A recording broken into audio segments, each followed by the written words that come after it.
Hi guys. Би ингээд одоо бичлэгээ эхлүүлж байна.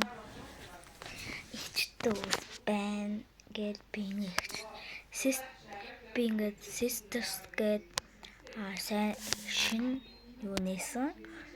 Нэрээ солисон гэх юм уу. Тэгээд бас зураг солисон. Тэгээд би одоо надад зөндөө бичлэг. Би тэрийг эдитлээд тэгээд явуулмаар. Тэгээд тэр нь ингээд юу YouTube нь болохгүй байгаа. Тэрийг агаагаараа янзлуулад тэгээд эдитлийн бас анигаараа заалгах чинь. Тэгээд урангоо бидүү тэгээд цуг бичлэг хийн. Тэгээд энэ удаа би ганцаараа хийж манай дүү ингээд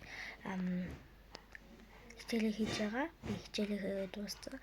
За өнөөдөр нэгдэх өдөр буюу 2 сарын 2 удахгүй юу цаасар боллоо. Тэгээ би цагаан сарынхаа Монгол юу ийдээ гэж зөндөө бодсон. Тэгээд цагаан сарынхаа мөнгөөр нөгөө нэг бичлэгээ хий гэж бодсон. Улаан амттай, ногоон амттай, хар амттай, ягаан амттай, цагаан амттай ингээд зөндөө бичлэг хийнэ. Зарим гээл тэгээ бас 100 болонгоо тэгээд би 100 гэ та нартай юу хэлэн. Тэгээд иймэрхүү байна.